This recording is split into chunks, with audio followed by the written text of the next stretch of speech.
She found the divorce papers hidden in his ceremonial robes.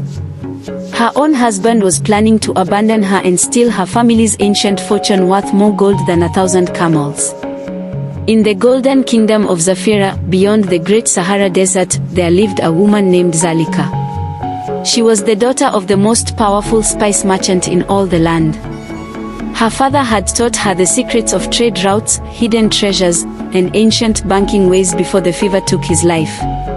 When Zalika married Rashid, she brought unimaginable wealth to their palace home. Chests filled with precious gems from distant mountains. Gold coins from 7 different kingdoms. Land deeds written on papyrus that stretched across 3 provinces. Rashid seemed honorable then. He recited poetry under the stars. He brought her jasmine flowers from the royal gardens. But when a man sees great riches every day, his soul can turn dark. After 3 years of marriage, Rashid's heart became cold as desert stone. He began visiting the council of tribal elders in secret. He started believing that his wife's fortune belonged to him by right of marriage. One scorching afternoon, while Rashid rode his stallion to the marketplace, Zalika cleaned their chambers. Hidden inside his ceremonial prayer robes, she discovered scrolls covered in legal writing. Her hands trembled as she read the ancient Arabic text. Rashid had been meeting with the High Judge of Zafira. He wanted to divorce her using an old law that would let him keep everything.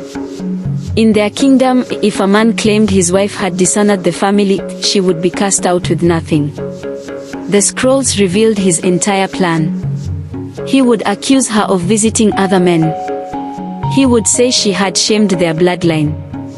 The tribal council would have no choice but to grant the divorce and award him all her possessions. Zalika's blood burned with rage. But she did not scream. She did not throw the scrolls into the fire. Instead, she smiled like a desert fox. Her merchant father had taught her well. The smartest trader never shows their hand until the deal is sealed. That evening, Rashid returned home acting as if nothing had changed. He ate the lamb she prepared with her own hands. He praised her beauty. He even gave her a silver bracelet from the souk. "My beloved jewel," he whispered, "you are more precious to me than all the treasures of Zafira." Zalika smiled sweetly and kissed his forehead. But inside, her mind was already spinning like a sandstorm. If he wanted to play games, she would show him how the daughter of a master merchant played. The next morning, Zalika told Rashid she was visiting the women's bathhouse across the city. She covered herself in flowing robes and left their palace with a single servant girl. But she did not go to any bathhouse. Instead, she traveled to the ancient quarter where lived Saida al-Hakim, the wise woman of the East. Saida was known throughout the kingdom for helping people protect themselves from those who wished them harm. Saida, Zalika said, removing her veil, "I need your ancient wisdom. My husband plots to destroy me." The old woman's eyes were sharp as a hawk's. She listened carefully as Zalika explained everything. When the story ended, Saida nodded slowly. "Daughter of merchants," she said, "the desert spirits protect those wise enough to prepare for the sandstorm. I will teach you the old ways." Saida revealed secrets passed down through generations of desert women. Ancient methods of hiding wealth that even the greediest men could never discover. Following the wise woman's guidance, Zalika began moving her fortune in secret. She buried gold in the ruins of forgotten temples. She gave precious stones to trusted Bedouin traders who would carry them to distant cities. She hid silver coins in clay jars beneath sacred olive trees. Every day, she moved a little more. Never enough that Rashid would notice immediately. Never in ways that would leave obvious traces.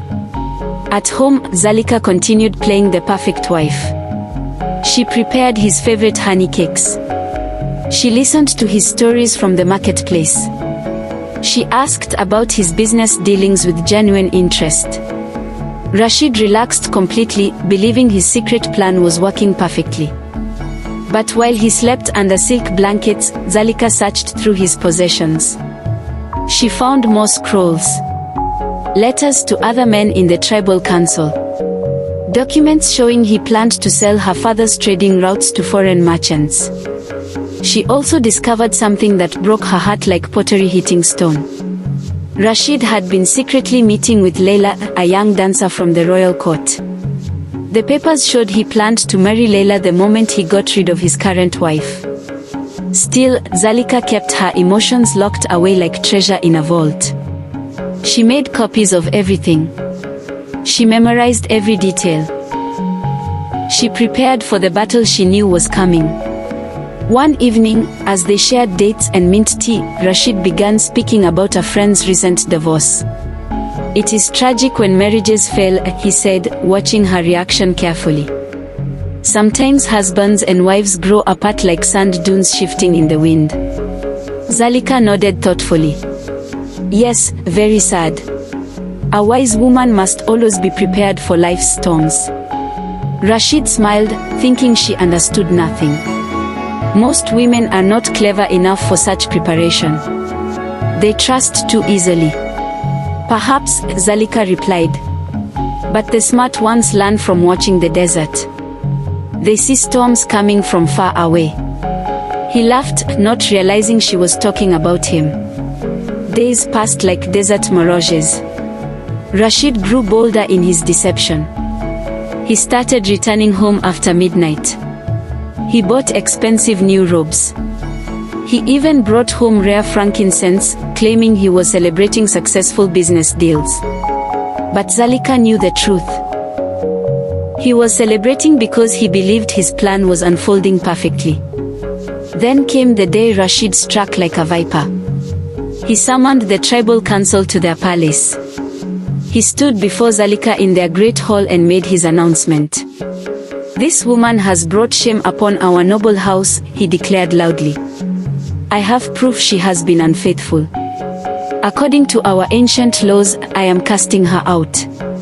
Everything she brought to this marriage now rightfully belongs to me." The council members nodded gravely. This was indeed the traditional way. A woman divorced for dishonor kept nothing. Zalika fell to her knees, looking shocked and devastated.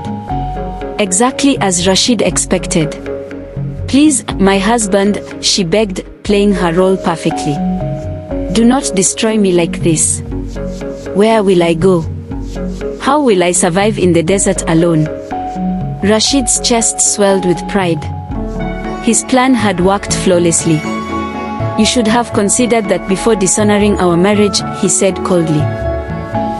"Take only the clothes you wear. Everything else remains in this house." The tribal elders felt sympathy for her, but the law was clear. They gave her until the sun touched the horizon to leave Zafira forever. Zalika packed a small bag with simple clothes and basic supplies.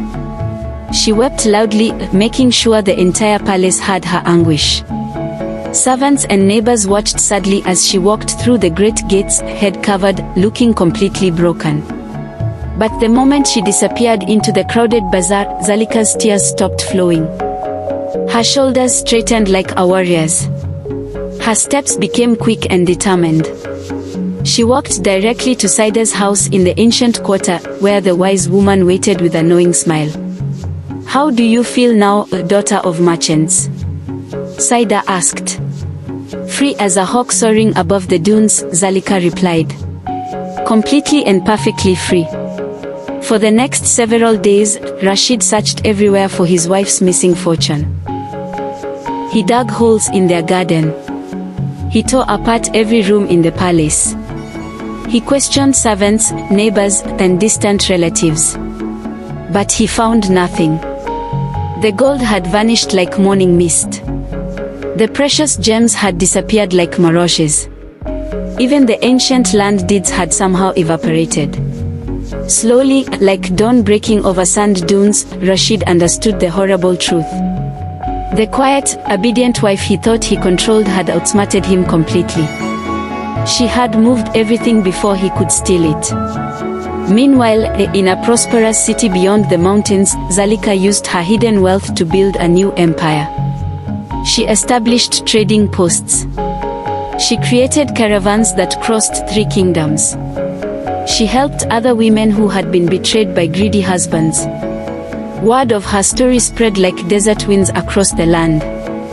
Women throughout the kingdom began learning from her example. They started protecting themselves before thunderclouds gathered. And Rashid? He lost everything faster than sand slipping through fingers.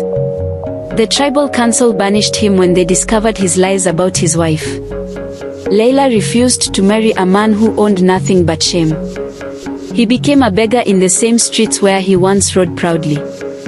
The desert teaches us that the wisest traveler prepares for storms before the first cloud appears. Intelligence defeats strength. And sometimes, the person who underestimates you gives you the greatest weapon of all. Zalika lived many prosperous years. She never married again, but she was never alone. She was surrounded by people who respected her wisdom and strength. And whenever young women sought her advice, she would tell them, trust your eyes before your heart. Watch for storm signs in clear skies. And remember, when someone believes you are weak, you hold all the power in the kingdom.